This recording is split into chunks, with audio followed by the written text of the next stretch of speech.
یہ بائک دیکھیں، اس میں پیٹرول ڈالا جا رہا ہے. اب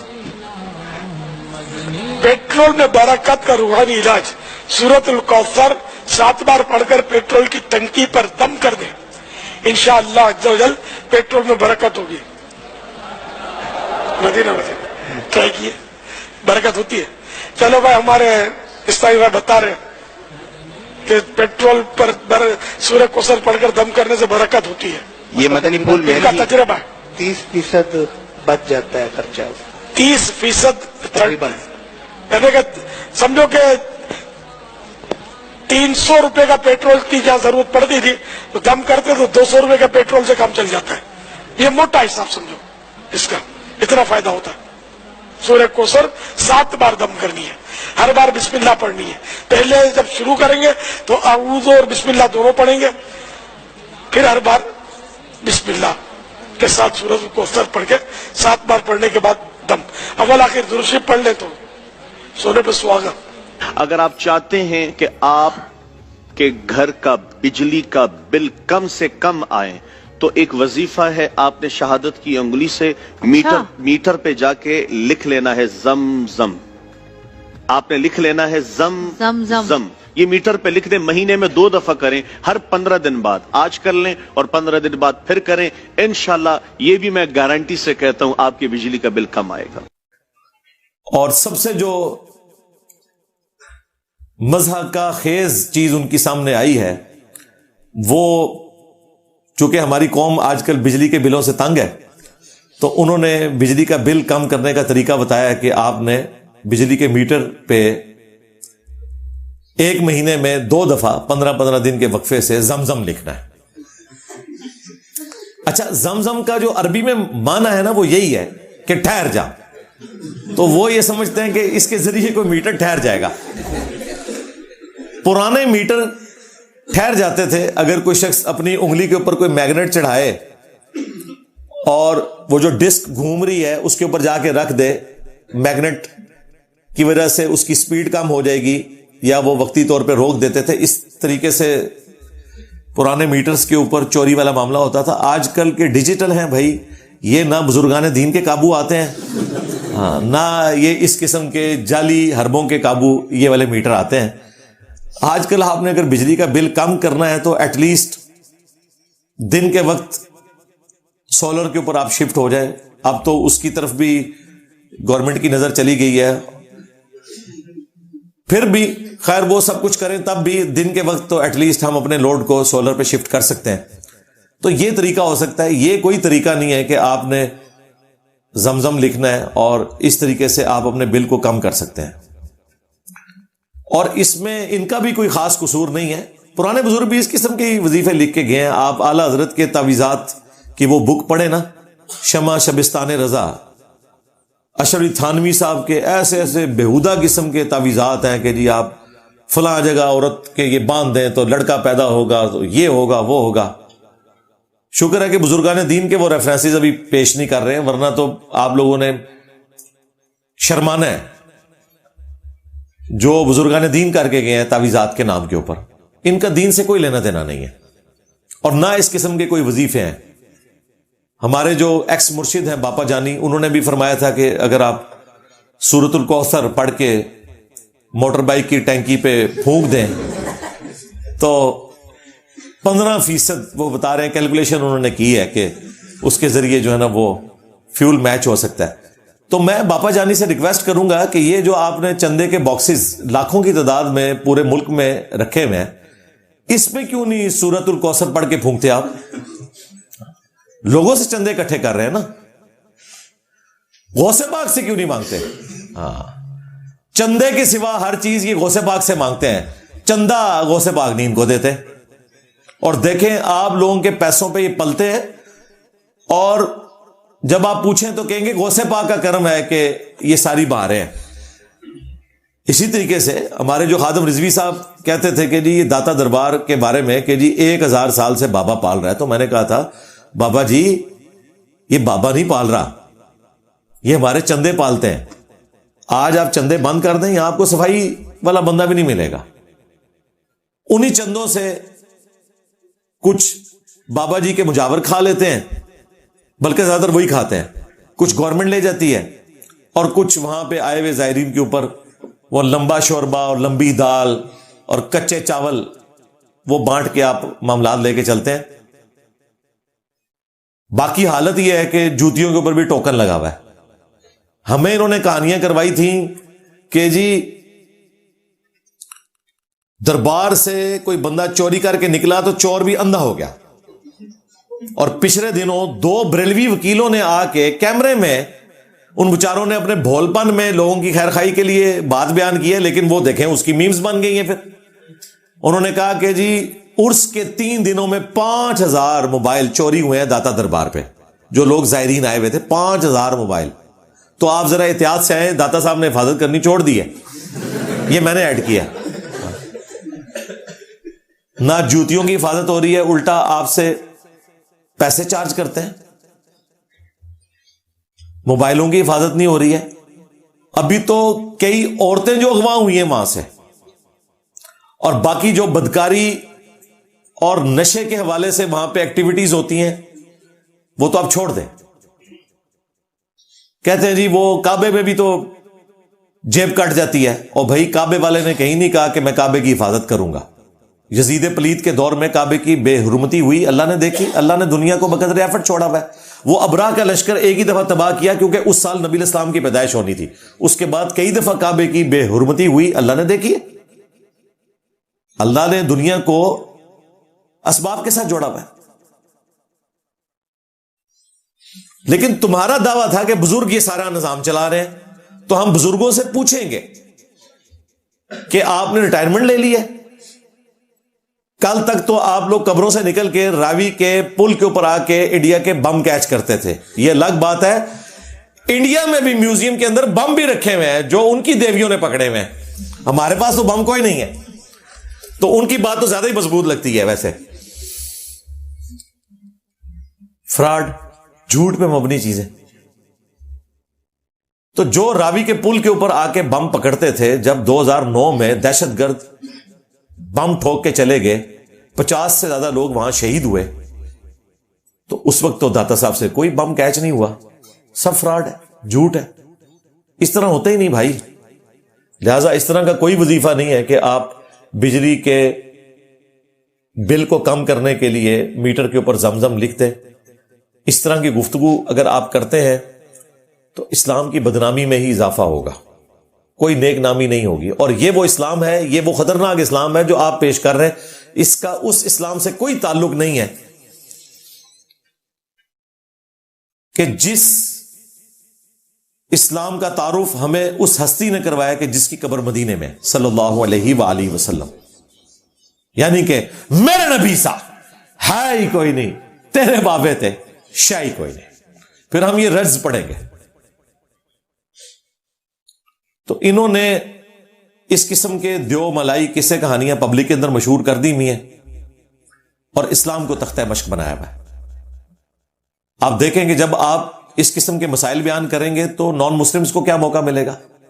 اسلام کا مذاق اڑائیں گے. آپ کی نیت نہیں ہوگی مذاق اڑانے کی، ہم آپ کے اوپر فتویٰ نہیں لگاتے، لیکن آپ کی حرکتوں کی وجہ سے اسلام کا مذاق بنے گا.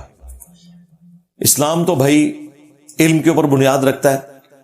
سورہ بنی اسرائیل میں 10 کمانڈمنٹس آئی ہیں جو آپ سمجھ لیں قرآنک ورژن آف 10 کمانڈمنٹس ہیں جو اللہ تعالیٰ نے تورات میں نازل فرمائی تھی اور پھر ہمارے نبی الاسلام کے ذریعے سورہ بنی اسرائیل میں، سورۃ البقرہ میں، سورۃ الانعام کے اندر ذکر ہوئی.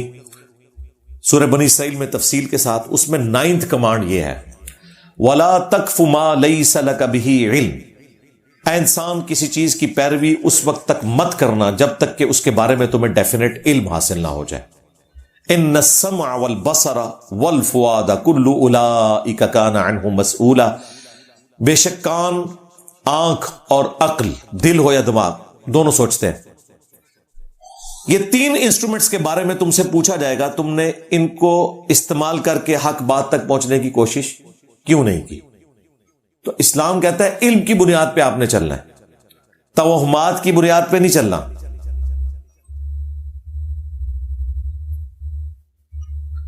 اور علم جو ہے وہ 2 ہی ہیں. ایک ریویلڈ نالج ہے جو قرآن و سنت کا علم ہے، علم وحی جسے کہتے ہیں، جو اللہ تعالیٰ پیغمبروں کے ذریعے انسانیت تک پہنچاتا ہے. وہ بھی ڈیفینیٹ علم ہے, خواہ ہمیں اس کی لاجک پتہ ہو یا نہ ہو, ہم نے اس کو اسی طریقے سے فالو کرنا ہے. اور دوسرا ڈیفینیٹ علم جو قرآن ذکر کرتا ہے وہ فزیکل فینومینا آف نیچر کا علم ہے, جو 1000 سے زیادہ آیات قرآن حکیم میں فزیکل فینومینا آف نیچر کے اوپر ہے, جسے ہم ایکوائرڈ نالج کہتے ہیں. The knowledge obtained through observations and experiments is known as science. Science کا علم. دیکھیں حضرت ابراہیم علیہ السلام نے بادشاہ کے دربار میں خدا کے ایک ہونے کی دلیل جس پہ بادشاہ کو خاموش کروایا وہ یہی تھی کہ میرا رب وہ ہے جو مشرق سے سورج نکالتا ہے, اگر تو رب ہونے کا دعویٰ کر رہا ہے تو مغرب سے نکال کے بتا. تو وہ کافر ہکا بکا رہ گیا. تو یہ فزیکل فینومینا آف نیچر اتنا محکم اللہ تعالیٰ کے قوانین ہے, انہی کی بنیاد پہ تو ساری سائنس پاسبل ہے.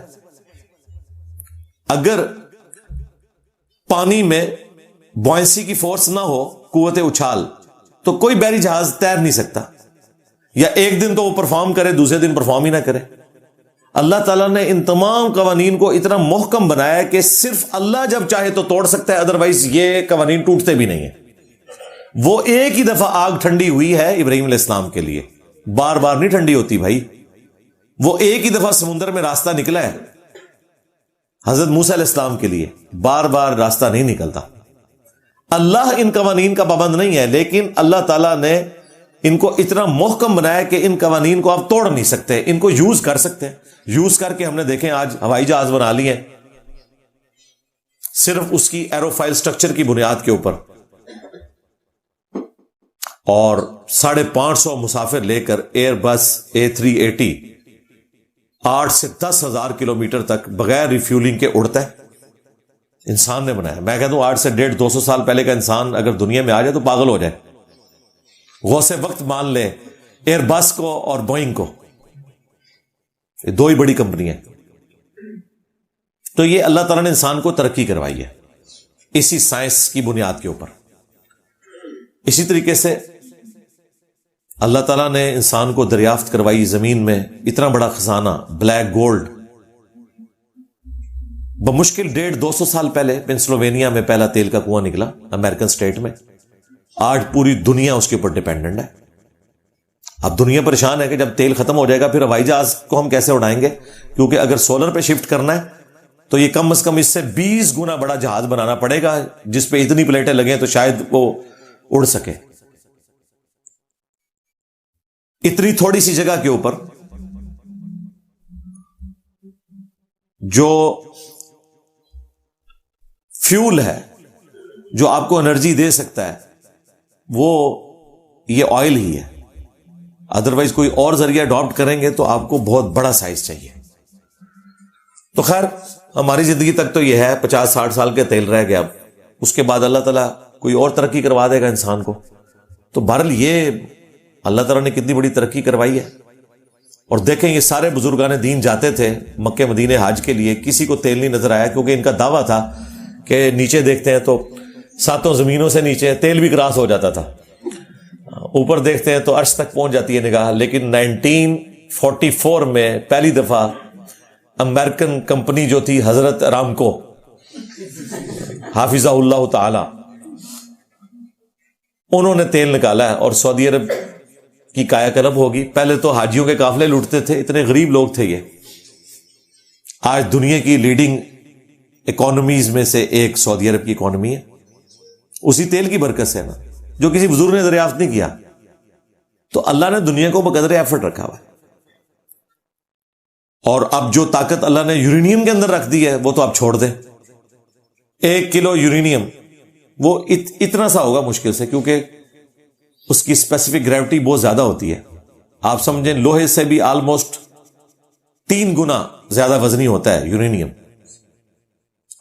تو 1 کلو یورینیم جو اتنا سا ہوگا اس کے اندر 10 لاکھ کلو کوئلے کی انرجی موجود ہوتی ہے.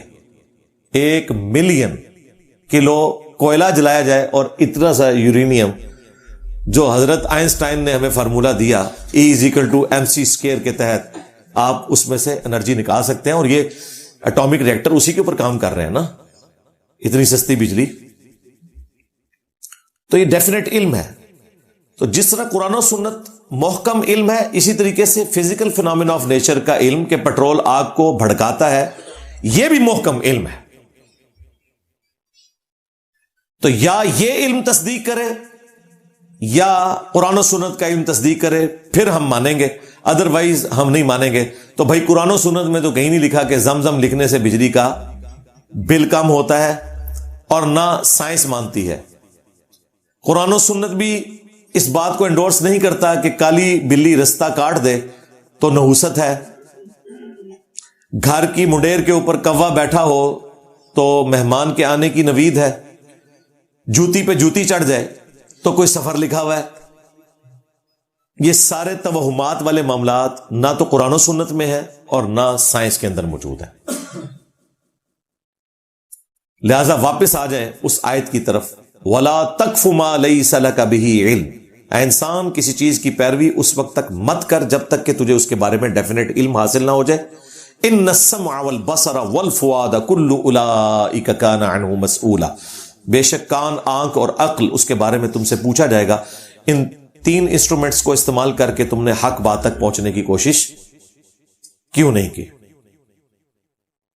اسی پہ ڈاکٹر اقبال نے reconstruction of religious thoughts in Islam, جو 6 ان کے خطبات ہیں, اسی کانٹیکسٹ میں انہوں نے بات کی تھی کہ the inner core of present western civilisation is Quranic. کہ اس وقت جو ویسٹ کی ترقی ہے اس کی انر کور قرآنک ہے, کیونکہ وہ بھی علم کی بنیاد پہ چلتے ہیں, توہمات کے اوپر نہیں چلتے, اسی لیے انہوں نے ترقی کی ہے. ہم نے علم کو پس پوش ڈال دیا. جو انیشل سلطنت عباسیہ کے دور میں کام مسلمانوں نے کیا تھا, اس کام کو پھر اپنے ایپیکس تک پہنچایا پھر یورپ نے, اور ہم وہی کھڑے میں, ہم صرف یوزر ہیں. ہم سیدھی سی بات ہے. اور یہاں پر میں ایک کریٹیکل چیز عرض کر دوں نبی اسلام کے حوالے سے اسپیسیفکلی, کہ رسول اللہ کے حوالے سے بھی لوگ پوچھتے ہیں صلی اللہ علیہ وآلہ وسلم کہ انہوں نے ہمیں ایٹم بم بنانے کا طریقہ کیوں نہیں بتایا. اس لیے کہ نبی اسلام کو اللہ تعالیٰ نے یہ علم نہیں سکھایا تھا, اور نہ یہ ان کی ضرورت تھی. جس طرح قرآن میں آیا موسیٰ اور خضر کا واقعہ علیہ السلام, یقیناً موسیٰ علیہ السلام حضرت خضر سے افضل ہیں, لیکن اللہ تعالیٰ نے موسیٰ علیہ السلام کو وہ علم دیا تھا جو حضرت خضر کے پاس نہیں تھا, اور حضرت خضر کو وہ علم دیا تھا جو موسیٰ علیہ السلام کے پاس نہیں تھا. اس میں کسی کی تنقیص والا معاملہ نہیں ہے. نبی الاسلام ہمارے ہدایت کے امام ہیں. اللہ تعالیٰ نے آپ کو ایٹم بم کا طریقہ بتا کے دنیا میں نہیں بھیجا, ہماری ہدایت کا امام بنا کر بھیجا. اسی لیے نبی الاسلام نے اس معاملے میں کوئی کنجوسی نہیں کی. اوپر تلے 3 احادیث ہیں صحیح مسلم میں, جس کے اوپر باب باندھا گیا ہے کہ کن معاملات میں رسول اللہ کی اطاعت واجب ہے اور کن معاملات میں واجب نہیں ہے. اب یہ بڑی حیران کن بات ہے, یہ مسلم شریف کی ہیڈنگ ہے ان احادیث کے اوپر, جو شاید یہ پہلی دفعہ پڑھیں تو 295 سی لگا دیں. اور وہ 3 حدیثیں کیا ہیں؟ ایک ہی حدیث کے 3 طرق ہیں. نبی الاسلام جب ہجرت کر کے مدینہ شریف آئے تو دیکھا کہ وہاں کھجور کی فصل حاصل کرنے کے لیے نر اور مادہ کا ملاپ خود کروایا جاتا ہے. وہ آج تک جاری ہے. مختلف کھیتیوں میں اس طرح کے معاملات ہوتے ہیں. جہاں شہد کی مکھیاں نہ ہوں وہاں فزیکلی خود کرنا پڑتا ہے ان پولنس کو ٹرانسفر کرنے کے لیے. تو نبی الاسلام نے ان سے فرمایا کہ اگر ایسا نہ کرو تو کیا ہے. انہوں نے اس کو نبی الاسلام کا حکم مانتے ہوئے خود سے ہی رزلٹ نکال لیا, اور اس سال انہوں نے یہ ایکٹ نہیں کیا. اس کا نقصان یہ ہوا کہ ان کی فصل کم پڑ گئی, اور وہ نبی الاسلام کے پاس شکایت بھی لے کے آ گئے کہ یا رسول اللہ آپ نے کہا تھا, تو آپ نے فرمایا کہ میں نے تو مشورہ دیا تھا, میں نے کوئی حکم تو نہیں دیا تھا. اگر میں اللہ کے ریفرنس سے کوئی بات کروں تو اس پہ عمل کیا کرو, وہ واجب ہے. اگر میں کوئی ذاتی مشورہ تمہیں دیتا ہوں تمہارے دنیا کے کاموں میں, تو وَأَنْتُمْ أَعْلَمُ بِأَمْرِ دُنْيَاكُمْ, تم اپنے دنیا کے کام کو مجھ سے بہتر سمجھتے ہو. اندازہ کریں, کیونکہ نبی اسلام کا ایکسپیرینس تھا بھیڑ بکریاں پالنے کا آپ کا کھجوروں کے حوالے سے کوئی ایکسپیرینس نہیں تھا، تو آپ نے مشورتاً ایک بات کی، انہوں نے اسے حکم سمجھ لیا، لیکن نبی اسلام نے ان کی شکایت پہ کوئی گستاخی کا فتویٰ نہیں لگایا، الٹا معاملے کو کلیئر کر دیا کہ دنیا کے کاموں کو تم بہتر سمجھتے ہو، دین کے حوالے سے میں کوئی بات کروں تو تم نے اس پہ عمل کرنا ہے، دنیاوی معاملے میں اگر میں کوئی مشورہ دوں تو تم بہتر سمجھتے ہو، وہ عمل کرنا تم پہ کوئی واجب نہیں ہے۔ اور یہاں ہمیں اعلی حضرت قرآن کی 100 سے زیادہ آیات سے یہ ثابت کرنے کی کوشش کر رہے ہیں کہ زمین ساکن ہے۔ اندازہ کریں، ان آیات کا کوئی لینا دینا ہی نہیں ہے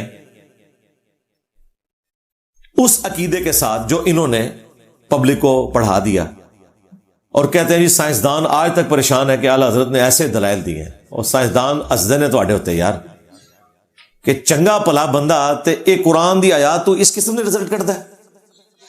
زمین کو بچھونا بنایا، اس سے رزلٹ انہوں نے نکال لیا کہ جناب زمین ساکن ہے، اور بھائی بچھونے سے مراد یہ کہ اسے رہنے کے قابل بنایا۔ آج ہمیں سائنٹسٹ بتاتے ہیں کہ ہر سیکنڈ میں 2 زلزلے آتے ہیں زمین پہ جن کا ایمپلیٹیوڈ کم ہوتا ہے۔ اللہ تعالیٰ نے اس زمین کو رہنے کے قابل بنایا ہوا ہے، ادروائز ایک زلزلہ بھی پوری انسانیت ختم کرنے کے لیے کافی ہے۔ جب اس قسم کی ہم نے باتیں کی ہیں تو اب انہیں قرآن کی وہ آیات بھی نظر آ گئی، کل فی فلک یسبحون، اس کائنات میں ہر چیز جو ہے وہ تیر رہی ہے، گردش میں ہے۔ یہ آیت تو پہلے بھی موجود تھی، اب کیوں نظر آئی ہے؟ اس لیے کہ جب اللہ تعالیٰ نے انسان کو ترقی کروائی اور انسان نے خود ان چیزوں کو آبزرو کر لیا، اس کے بعد کوئی گنجائش نہیں رہ گئی تھی کہ انسان انکار کرتا ان چیزوں کا۔ خیر یہ الگ سے ٹاپک ہے کہ وقت کے ساتھ ساتھ قرآن حکیم کہ کئی متشابہات محکمات میں بدل رہے ہیں۔ میں نے اس کے اوپر کافی دفعہ ڈسکشن کی ہے، آج میں اپنی گفتگو کو اسی حد تک رکھتا ہوں۔ جو ہمارے آزاد جمیل صاحب نے اس طرح کی سٹیٹمنٹ دی، تو ہم ان سے بھی ریکویسٹ کریں گے کہ اس قسم کے سوالات کے اوپر آپ قرآن و سنت کی روشنی میں جواب دیا کریں۔ ہم مولویوں والا کام نہیں کریں گے کہ آپ کو کوئی رائٹ نہیں پہنچتا، ہر مسلمان کو رائٹ ہے، جتنا اس کے پاس علم ہے اس کے مطابق لوگوں کو دین سکھائے، لیکن جو آپ کے پاس علم نہیں ہے وہ تو نہ زبردستی سکھانے کی کوشش کریں۔ اس سے پھر ان علماء کو تقویت ملتی ہے جو کہتے ہیں کہ اس قسم کے لوگوں کو یہ بلا کے تو دین ان سے سیکھتے ہیں۔ یہ لادہ بات ہے کہ علماء کو خود بھی مسائل نہیں پتا ہوتے، لیکن وہ اپنے آپ کو چھپا لیتے ہیں ان لوگوں کے پیچھے کہ ہم ان سے تو بہتر ہیں، اور وہ جسٹیفائی ہیں۔ تو اللہ تعالیٰ نے ہر مسلمان کو داعی بنایا ہے، کنتم خیر امۃ اخرجت للناس تأمرون بالمعروف وتنہون عن المنکر وتؤمنون باللہ، تم بہترین امت ہو جو لوگوں کے نفع کے لیے نکالے گئے نیکی کا حکم دیتے ہو، برائی سے روکتے ہو، اور اللہ پر ایمان رکھتے ہو۔ تو ہر مسلمان کا کام ہے کہ وہ جتنا اسے دین آتا ہے وہ سکھائے۔ اسی کو سپورٹیو وہ حدیث ہے صحیح بخاری کی، بلغوا عنی ولو آیہ، پہنچا دو میری طرف سے اگرچہ تمہیں ایک آیت ہی آتی ہو، تم آگے پہنچا دو، لیکن اگر آتی نہیں ہے تو پھر تو زبردستی پہنچانے کی کوشش نہ کریں۔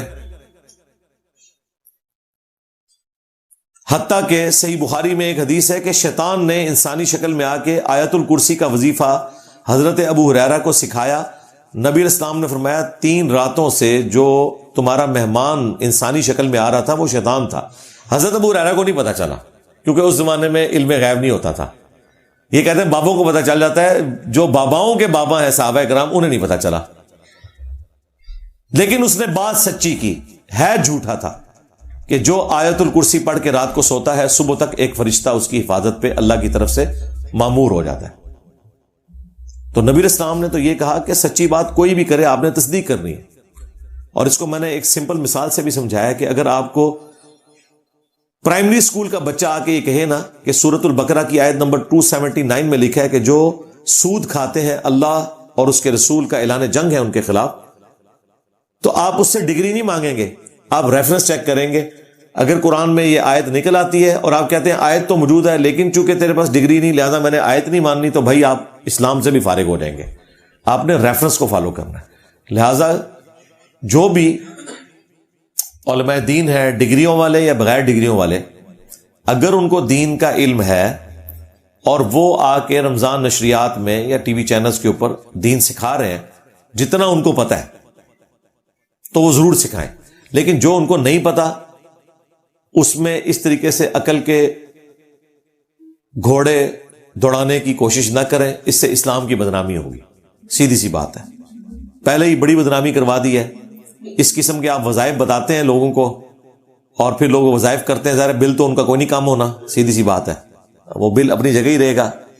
ان وظائف سے اس قسم کا کوئی نفع حاصل کرنا بھائی یہ کوئی ثابت نہیں ہے۔ نبی علیہ السلام کے حوالے سے آپ کو کہیں نہیں ملے گا کہ آپ کو کوئی وظیفہ سکھایا ہو کہ یہ وظیفہ کریں تو یہ وظیفہ کرتے ہی بچوں کا ختنہ خود بخود ہو جائے گا۔ اللہ کا شکر ہے کہ ختنے کے اوپر اجماع امت ہے کہ ختنہ سنت ہے۔ ویسے تو بخاری مسلم میں حدیث ہے کہ 5 چیزیں فطرت میں سے ہیں، ان میں سے ایک ختنہ ہے، ناخن کاٹنا، زیر ناف بال، بغلوں کے بال اور مونچھوں کا پست کرنا۔ اور صحیح مسلم میں آیا کہ 10 چیزیں فطرت سے ہیں، ان میں ایک داڑھی بڑھانا بھی ہے، کلی کرنا بھی ہے۔ یہ ایک الگ سے ٹاپک ہے، تو کسی وظیفے میں نہیں آیا کہ ختنہ ہو جائے گا۔ یہاں آپ کو یہ لوگ روحانی آپریشن کرتے ہوئے نظر آتے ہیں پھونکے مار کے، تو میں نے پھر ریکویسٹ کی تھی کہ کوئی بڑے سے بڑا بزرگ جو روحانی آپریشن کرتا ہے بائی پاس کا، ہم اسے بائی پاس کا آپریشن نہیں کرواتے، چھوٹا سا ٹیسٹ دیتے ہیں، ایک نومولود بچہ اس کے سامنے ہم پیش کرتے ہیں، وہ وظیفے کے ذریعے بغیر بلیڈ مارے ہوئے، یہ شرط ہے، وہ اس بچے کا ختنہ کرے، اور اگر ختنہ نہ ہوا تو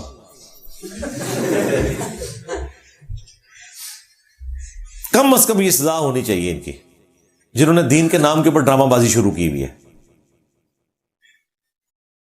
اس طرح کا کوئی طریقہ نہیں موجود بھائی۔ صحیح بخاری اور مسلم دونوں میں حدیث ہے، نبی علیہ السلام نے فرمایا اللہ تعالیٰ نے کوئی ایسی بیماری نازل نہیں کی جس کی شفا نہ ہو، اور جب دوا اس بیماری کے موافق ہوتی ہے تو اللہ کے اذن سے شفا ہو جاتی ہے۔ یعنی اللہ تعالیٰ نے دنیا کو اسباب کے ساتھ جوڑا ہوا ہے۔ صحیح بخاری میں حدیث ہے 3 چیزوں میں شفا اللہ نے رکھی ہے۔ نمبر 1 حجامہ، کپنگ کروانا، پچھنے لگوانا جس کو ہم کہتے ہیں۔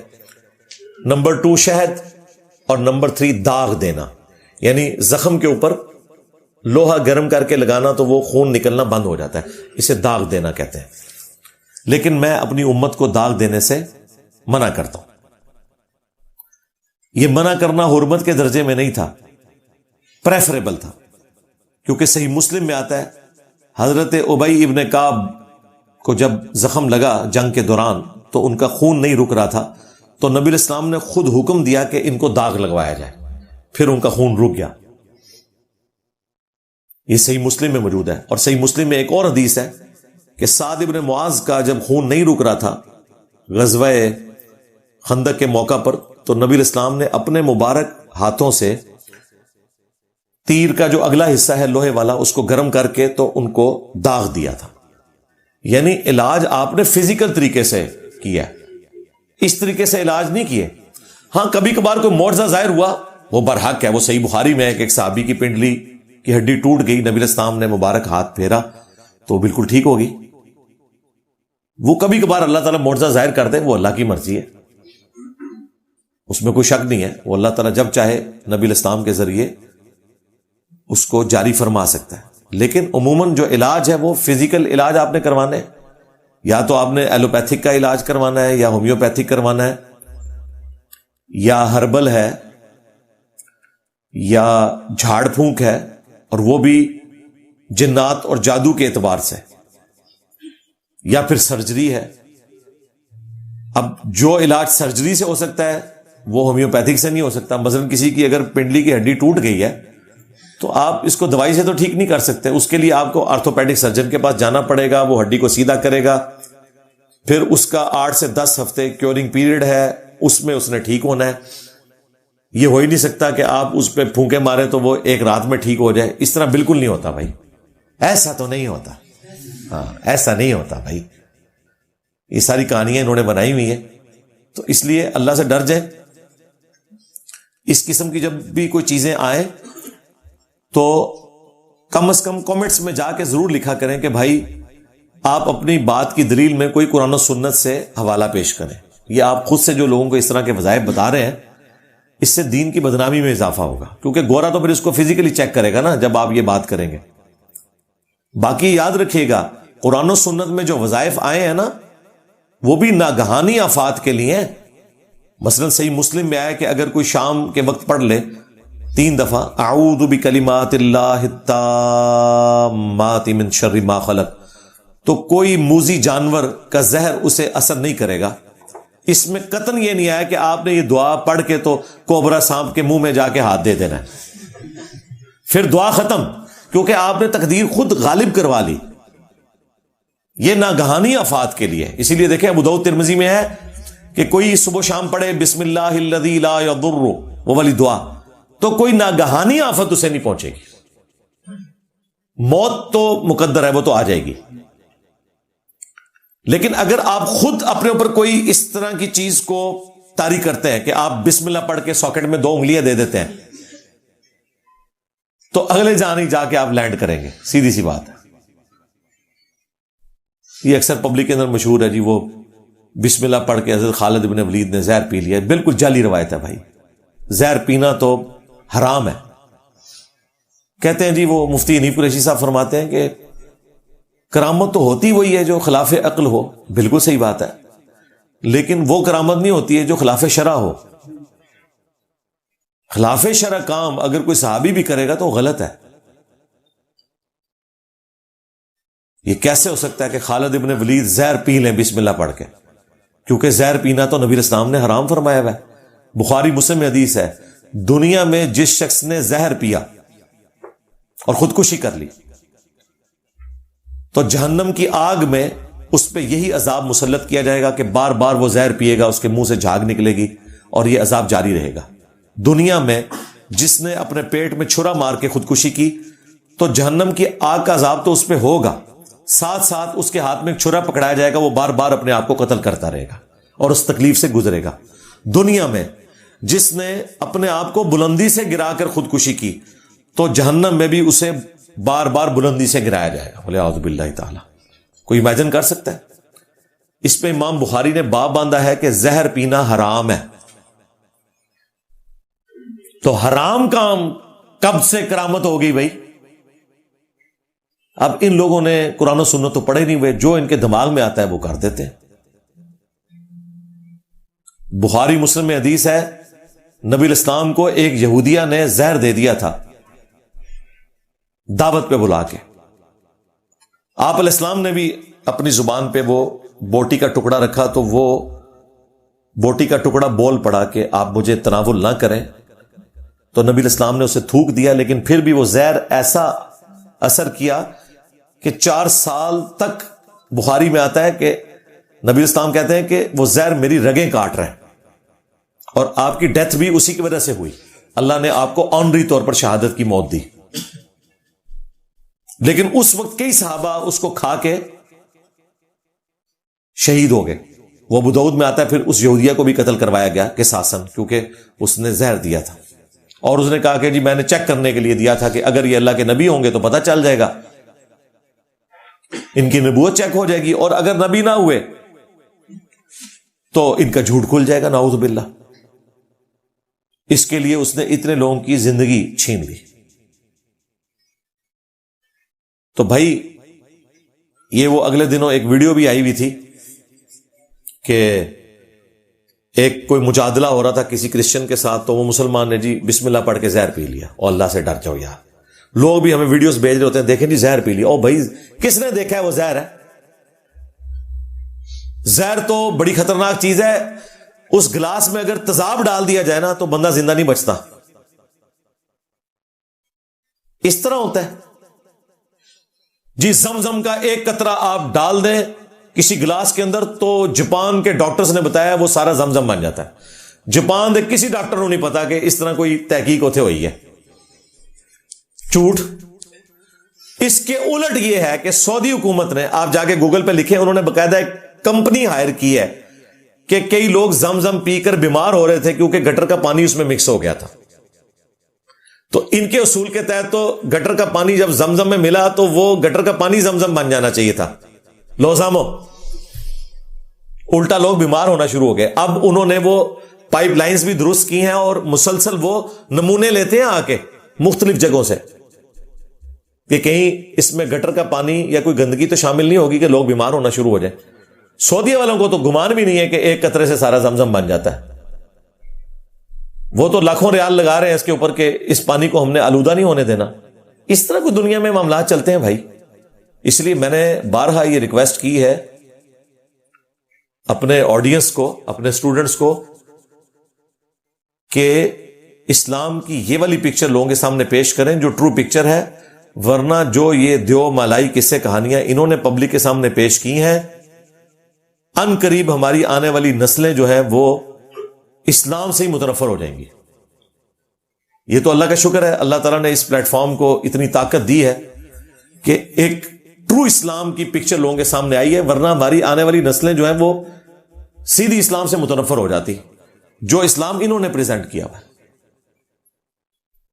میں نے اپنی کافی ویڈیوز میں یہ واقعہ سنایا, اسی کے اوپر میں اکتفا کرتا ہوں. ویسے تو آپ کو پتا ہے یہ میرا فیوریٹ ٹاپک ہے, میں 1 گھنٹہ اور بھی فی البدی بولتا رہا تو بولتا جاؤں گا.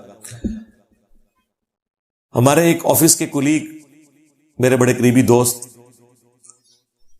وہ راولپنڈی میں مصریال روڈ کے اوپر ان کا گھر ہے, چوڑ چوک کے پاس. تو 1 سال میں نے بھی وہاں گزارا ہے. اس کے بعد ہم شفٹ ہو گئے دوسرے گھر میں. تو ایک دن وہ آفس میں اور مجھے کہنے لگے جی بڑا عجیب معاملہ ہوا ہے.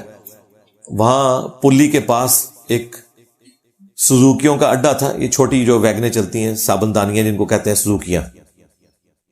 تو کہتے ہیں وہاں ایک بہت بڑا درخت تھا, اس درخت کے نیچے ایک نانگا پیر آ کے بیٹھتا تھا, اور وہاں عورتیں بھی ظاہر ہے ٹریولنگ کے لیے ویگنز کے اندر بیٹھنے کے لیے آتی تھی. تو وہ جب بزرگان دین کو اس حالت میں دیکھتی تھی تو بیچاری قریب نہیں آتی تھی. تو ڈرائیوروں نے بابا جی کو کہا کہ یہ حضرت جو آپ ادھر ننگے بیٹھ کے فیض تقسیم کر رہے ہیں نا, تو مہربانی کر کے یہاں سے تشریف لے جائیں, کہیں اور عورتیں پھر سواریوں کی فارم میں ہمارے پاس نہیں آتی ہیں آپ کی یہ روحانیت دیکھ کے. اچھا, وہ بابا جی انہوں نے وہاں سے اٹھا دیے. 1 آدھ دن کے بعد تیز آندھی چلی اور وہ درخت, اتنا بڑا درخت جس کے نیچے وہ اڈا تھا, وہ گر گیا. اور اگلی گل آپ سمجھ جاؤ, وہاں لوگوں نے مشہور کر دیا کہ بابا جی کو اٹھایا تھا نانگے پیر کو, تو دیکھیں وہ درخت ہی نہیں رہا جس کے نیچے تمہارا اڈا تھا. تو مجھے انہوں نے جب یہ آ کے بتایا تو میں نے کہا بھائی ہم سائنس کے اسٹوڈنٹ ہیں اور اس سے بڑھ کر اسلام کو صحیح طریقے سے ہم جانتے ہیں, اللہ کے فضل سے ایسے کبھی بھی نہیں ہوتا, ایسا تو نہیں ہوتا. تو میں نے ان کو کہا کہ اب آپ نے نا شام کے وقت وہاں جانا ہے, اس درخت کو آپ نے غور سے دیکھنا ہے. اس درخت کو دیمک چاٹ چکی ہوگی, وہ بابا جی کے کھاتے میں ڈلنا تھا خام خواہ, اور دیمک ایک دن میں نہیں چاٹتی, مہینوں سال لگ جاتے ہیں. اینڈ پہ وہ باہر ایک لیئر چھوڑ دیتی ہے اور وہ درخت اتنا کمزور ہوتا ہے کہ وہ گر پڑتا ہے. یہ تو ہو ہی نہیں سکتا نا کہ آج بابا جی کو آپ نے اٹھایا اور دیمک نے چاٹنا شروع کیا اور اس نے ماشاءاللہ 120 کی رفتار کے اوپر سب کچھ ختم کر دیا. یہ تو نہیں ہوتا. اور میرا کانفیڈنس لیول دیکھیں آسمانوں پہ ہے. میں نے کہا اس کو دیمک چاٹ گئی ہے, جا کے دیکھیں آپ. یعنی میری بزرگی ظاہر ہونے والی تھی. اگلے دن وہ آئے, ان کا بالکل صحیح بات نکلی آپ کی. میں نے کہا ظاہر ہے میں سائنس کا اسٹوڈنٹ ہوں, مجھے پتا ہے یار ایسے کیسے ہو سکتا ہے. اور پھر میں نے ان کو ایک جملہ بولا کہ دیکھیں ہونا تو یہ چاہیے تھا کہ یہ ڈرائیوروں کی کرامت ہے کہ وہ جو بابا جی تھے انہوں نے درخت کے نیچے آ کے مر جانا تھا. کتنے پہنچے ہوئے ڈرائیورز تھے کہ انہوں نے ایک دن پہلے ہی بابا جی کو وہاں سے اٹھا دیا. اس طرف کسی کا دماغ نہیں گیا. یہ بھی تو کرامت بن سکتی تھی نا اگر آپ سوچنے کا زاویہ دیکھیں. تو اس قسم کے واقعات ہیں. میرے ایک بڑے قریبی رشتہ دار, شادی کو کئی سال گزر گئے, اولاد نہیں ہو رہی, انگلینڈ میں رہتے تھے. ان کو اشارہ ہوا خواب میں کہ جی آپ پاکستان میں فلاں دربار پہ جائیں تو اولاد ہو جائے گی. اور وہ اپنی بیوی کو لے کر ٹکٹ کٹوا کے پاکستان آیا. اس کی قسمت اچھی تھی, پہلے دن میرے درس میں آ گیا. ان دنوں میں اپنے گھر کی بیٹھک میں درس دیا کرتا تھا, اور بائی چانس اس دن میں ڈسکس کر رہا تھا یہ مزارات اور قبریں اور یہ سارا جو فراڈ کے اوپر ان کا سسٹم چل رہا ہے. تو اس نے مجھے بتایا میں تو اس کام کے لیے آیا ہوں, لیکن اگر نبی علیہ السلام نے منع فرمایا تو میں بے اولاد مر جاؤں گا, لیکن یہ کام نہیں کروں گا. میں نے کہا اللہ تعالیٰ اولاد دینے والا ہے. خیر وہ نہیں گیا اس مزار پہ. 1-2 ہفتے کے بعد وہ واپس انگلینڈ چلا گیا. جا کے ٹیسٹ کروایا تو اس کی وائف کی پریگنینسی پازیٹیو تھی, اور پریگنینسی اس کی پاکستان آنے سے پہلے کی ٹھہری ہوئی تھی, اور بابا جی کے کھاتے میں ڈلنے والی تھی. لیکن باباؤں کے بابا بیچ میں آ گئے. میرے نبی سا ہے ہی کوئی نہیں, تیرے بابے تھے شاہی کوئی نہیں. باباؤں کے بابا آئے, انہوں نے کہا کہ بھائی بابا وہ ہیں جن کی قبر مدینے میں ہے صلی اللہ علیہ وآلہ وسلم. تو دیکھیں, مجھے بتائیں اگر خدا نہ خواستہ وہ چلا جاتا اور اولاد ہو بھی جاتی, اب ماشاءاللہ اس کا بچہ جوان ہے, بالغ ہو چکا ہے, پوری زندگی اس نے بابوں کے تلوے چاٹنے تھے. یہی کچھ ہمارے پرانے بابے کر رہے ہیں نا. وہ جی ساڈے ابا جی تے فلانی جگہ گئے سن تے میں ہویا سا, بڑا تحفہ تو ہویا سا, میں ہویا سا. وہ تو میں نے اپنے بارے میں بتایا ہوا ہے کہ جب میری پیدائش ہونے والی تھی تو میری والدہ کو بری امام والے بزرگ خواب میں آئے تھے. ہاں, یہ میری والدہ نے خود بتایا ہوا ہے مجھے. اور وہ کہتی ہیں کہ جی انہوں نے وہ بچہ اٹھایا ہوا ہے اور کہا کہ یہ بچہ جو ہے نا تو لے جا, یہ تیرا بچہ ہے, اور بڑا پہنچا بزرگ ہوئے گا. ایک گھر میں سے صحیح نکلی, پہنچا بزرگ نکلیا, پھر سارے بابے مکا چھڑے. تو ہم بھی بزرگوں کا فیض ہے پھر اس طریقے سے بھائی, سیدھی سی بات ہے. اور جن بزرگوں کا فیض ہے ان سارے بزرگوں کی منجی جو ہے وہ جیلم اکیڈمی سے ٹھوک رہی ہے. آج بھی آپ ذرا پنڈی کی ٹیکسیوں پہ دیکھیں, لکھا ہوا ہے بری بری سرکار بری, کھوٹی قسمت کر دے ہری. استغفر اللہ.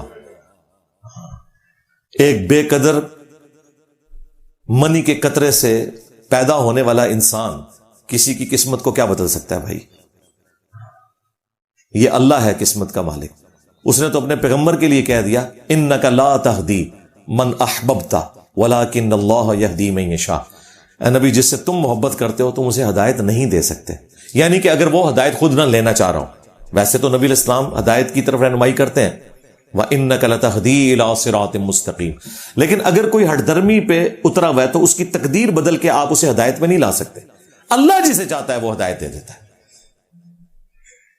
انہوں نے بابوں کے بارے میں مشہور کیا ہے, کھوٹی قسمت کر دے ہری, یا معین الدین چشتی پار لگا دے کشتی, یا بہاول حق بیڑا تک, پتہ نہیں کیا کچھ انہوں نے مشہور کیا ہے. اور یہ وہ لوگ ہیں جن کے پاس قرآن ہے, جو صبح و شام ہر نماز کی ہر رکعت میں پڑھتے ہیں ایاک نعبد و ایاک نستعین. سورۃ الفاتحہ کے ہوتے ہوئے, قرآن کے ہوتے ہوئے مسلمان شرک کر جائے. میں کہتا ہوں اگر کوئی دنیا میں کام نہیں ہونا چاہیے تھا مسلمان سے تو وہ یہ تھا کہ وہ شرک نہ کرتا. لیکن دیکھیں اللہ کی ذات کے حوالے سے تو الحمدللہ یہ امت شرک سے محفوظ ہے, لیکن صفات کے اعتبار سے انہوں نے اللہ کی مخلوقات کو کسی نہ کسی درجے میں دعا میں شریک کر دیا ہوا ہے, وَلِعَوْذُ بِاللَّهِ تعالی. تو آج مجھے موقع ملا, میں نے بزرگوں کی طبیعت صاف کر دی, ان کے ماننے والوں کی طبیعت صاف کر دی. قصور تھا آزاد جمید صاحب کا, اور سارا نزلہ گرا بزرگ بابوں کے اوپر, صرف اس لیے کہ آپ کی آنکھیں کھولی جائیں کہ یہ آزاد جمیل یہ دین تصوف کی آؤٹ پٹ ہے بھائی. دین تصوف میں اس قسم کی آپ کو کہانیاں کروائی جاتی ہیں, جھوٹ بولے جاتے ہیں, صدیوں سے یہ جھوٹ چل رہے ہیں, اور لوگ کبھی غور و تفکر نہیں کرتے کہ بھائی اگر تم ہوا سے سونا نکال سکتے ہو تو ہم سے چندہ کیوں مانگتے ہو بھائی؟ ہاں, اگر تم اوپر دیکھا تو سونا, نیچے دیکھا تو سونا, دائیں دیکھا تو سونا, بائیں دیکھا تو سونا, تو بھائی چندے کیوں مانگتے ہو؟ اللہ سے ڈر جاؤ. میری ایک ویڈیو ہے 8 بزرگوں کی 8 کہانیاں, وہ 1 بلین سے زیادہ لوگ دیکھ چکے ہیں. میں نے 8 اس قسم کی سٹوریز کا جو واقعی اتھینٹک بزرگوں نے لکھی ہوئی ہیں اور بیان کی ہوئی ہیں. ان کا میں نے پوسٹ مارٹم کیا ہوا ہے. میں دوبارہ شروع ہو گیا تو پھر شاید 2 گھنٹے اور لگ جائیں. اسی پہ اکتفا کرتے ہیں. صلو علی محمد و آل محمد. اللہم صلی علی محمد وعلی آل محمد واصحاب محمد وازواج محمد وامت محمد اجمعین الی یوم الدین. آمین.